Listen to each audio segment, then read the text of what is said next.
بسم اللہ الرحمن الرحیم۔ آج جو میں بات آپ کے سامنے رکھنے والا ہوں، یہ میں سمجھتا ہوں یہ مرض میں اور بیماری میں ناکامی کی بہت بڑی وجہ ہے۔ اکثر کیا جاتا ہے کہ مرض کے اصل سبب جو ہے کاز آف ڈیزیز کو سمجھا نہیں جاتا، اور جو اس کی علامت ہے اس کو دبانے کی کوشش کی جاتی ہے، ہائی پوٹینسی سے پوٹینسی میڈیسن استعمال کی جاتی ہے۔ تو یہ بہت بڑا جو ہے وجہ ہے ناکامی کی۔ تو میں اس کی کچھ مثالیں دینا چاہ رہا ہوں کہ اصل میں مرض کیا ہوتا ہے اور علامت کیا ہوتی ہے۔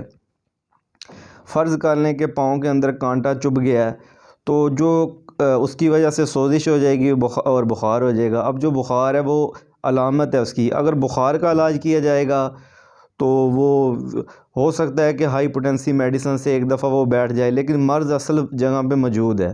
اگر وہ کانٹے کو نکال دیا جائے تو سوزش بھی ٹھیک ہو جائے گی، بخار بھی ٹھیک ہو جائے گا۔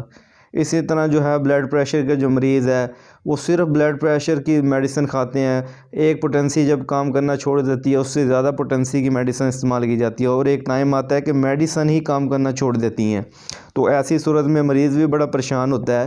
تو دیکھیں جو بلڈ پریشر ہے یہ علامت ہے، اس کے پیچھے سبب کچھ اور ہوتا ہے۔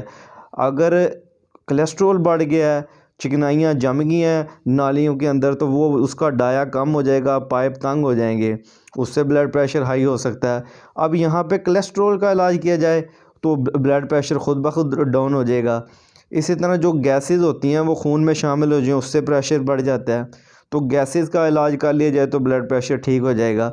تو یعنی کہ اصل سبب کو، کاز آف ڈیزیز کو ختم کیا جائے، نہ کہ اس سمٹمز کو دبانے کی کوشش کی جائے۔ اکثر میں نے دیکھا ہے کہ الٹی کے اندر الٹی ہی نہیں رکتی، یہ ایک عام سی علامت ہے، اور اس کے پیچھے جو ہے بڑی ہائی پوٹینسی سے پوٹینسی دوائی کھانی پڑتی ہے۔ دیکھیں جب آپ ایک الٹی کو لے کے اس کا علاج کریں گے تو ناکامی ہی ملے گی۔ الٹی بھی 3 طرح کی ہوتی ہے، اگر تو دیکھیں پانی زیادہ آ رہا ہے اس کے اندر اور انڈائجسٹو فوڈ آ رہی ہے، غیر منہضم غذا آ رہی ہے، تو یہ انتہائی سردی والی الٹی ہے۔ اور اگر الٹی آ رہی ہے اس کے اندر آپ کا منہ اور حلق جو ہے وہ کھٹا ہو گیا، انتہائی کھٹا ہو گیا، تو یہ تیزابیت والی الٹی ہے، خشکی والی الٹی ہے۔ اور اگر منہ جو ہے انتہائی کڑوا ہو جائے اور حلق بھی کڑوا ہو جائے تو یہ جو ہے گرمی والی الٹی ہے۔ اس کے اندر جو الٹی گرمی والی ہوتی ہے یہ پیلے زرد رنگ کی آتی ہے، کیونکہ جو بائل ہے اس کا رنگ ہی زرد ہے۔ تو ہر صورت میں الگ الگ علاج ہے، ایسا نہیں ہو سکتا کہ ایک الٹی کو ایک ایسا کوئی نسخہ بنا لیا جائے کہ وہ ساری الٹیوں پہ کام کرے، ایسا نہیں ہو سکتا۔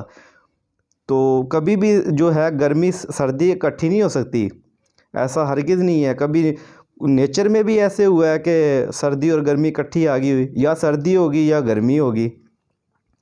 تو کوئی اس طرح کا نسخہ بنا لینا کہ یہ ہر ایک مرض کے اوپر کام کرے گا تو یہ مرض میں ناکامی ہے، تو ایسا ہرگز نہیں کرنا چاہیے۔ اس بات کو سمجھنا نہایت ضروری ہے کہ جب بھی کوئی مرض ہو اس کے اندر اس کی وجہ جانی جائے کہ اس کے پیچھے سبب اصل کیا ہے۔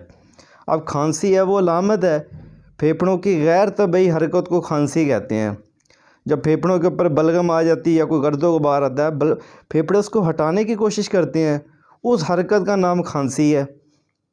اکثر دیکھا گیا کہ سینے کے اندر بلغم انتہائی پھیپھڑوں میں جمی ہوتی ہے، تو پھیپھڑوں کو بڑی اریٹیشن ہوتی ہے، وہ اس کو ہٹانے کی کوشش کرتے ہیں۔ وہ اگر اس بلغم کا علاج کر دیا جائے تو وہ کھانسی ٹھیک ہو جاتی ہے۔ اکثر میں نے دیکھا ہے کہ جو چھوٹے بچے ہوتے ہیں ان کو پانی کی طرح نزلہ زکام لگ جاتا ہے، ذرا سی بھی ٹھنڈی ہوا لگے تو وہ جو ہے وہی جو سبب بخار بن جاتا ہے۔ اب یہاں بخار کا علاج نہیں کرنا آپ نے، وہ نزلہ زکام ہے، وہ اصل اس کی وجہ بنی ہے۔ اس نزلہ زکام کا علاج کر دے، بخار خود بخود ڈاؤن ہو جائے گا اور ٹمپریچر نیچے آ جائے گا۔ تو اس چیز کو سمجھنا نہایت ضروری ہے۔ یہ غلطی ہے بہت بڑی کہ علامت کو دبانے کی کوشش کی جاتی ہے، ایسا نہیں کرنا چاہیے۔